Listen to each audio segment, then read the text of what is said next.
আসসালামু আলাইকুম। মুম্বাইয়ে আসা থেকে শুরু করে টি-20 বিশ্বকাপ জয় কম সমালোচনার মুখে পড়তে হয়নি হার্দিককে। হার্দিকের উপর বিরক্ত টিম ইন্ডিয়ার বোলিং কোচ, কারণ জানলে চমকে উঠবেন আপনিও। টেস্ট দলেই তিনি ছিলেন না, কিন্তু টি-20 দলে ফিরে এসেছেন হার্দিক পান্ডিয়া।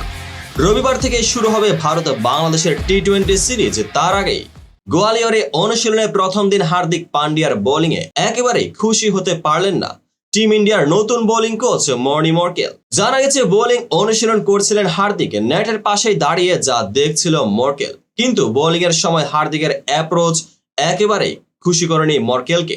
এই বিষয়ে দুজনে দীর্ঘক্ষণ কথা বলেন। সূত্রের খবর, হার্দিক স্টাম্পের খুব কাছ থেকে বোলিং করছিলেন, যা দেখেই অখুশি হন মর্কেল। পান্ডিয়ার রান আপ নিয়েও পরামর্শ দিয়েছেন মর্কেল। সূত্রের খবর অনুযায়ী প্রতিটি বলের পর হার্দিককে পরামর্শ দিচ্ছিলেন মর্কেল। এমনি বল ছাড়ার সঠিক সময় নিয়েও হার্দিককে নানা পরামর্শ দেন মর্কেল। শুধু হার্দিক নন, আর্শদীপ সিং, হর্ষিত রানা, মায়াঙ্ক যাদবের মতো তরুণদেরও বোলিং নিয়ে একাধিক পরামর্শ দেন এই নতুন কোচ। বাংলাদেশকে টেস্ট সিরিজে হারিয়ে টি-20 সিরিজে নামছে টিম ইন্ডিয়া। রোহিত, জাডেজা, বিরাটরা এই সংস্করণ থেকে অবসর নেওয়ায় এক ঝাঁক তরুণ মুখে নিয়ে খেলতে দেখা যাবে টিম ইন্ডিয়াকে, যে দলের নেতৃত্বে থাকবেন সূর্যকুমার যাদব। তো বন্ধুরা, ভিডিওটি সম্পূর্ণ দেখার জন্য ধন্যবাদ। দেখা হবে পরবর্তী আপডেটেড ভিডিওতে।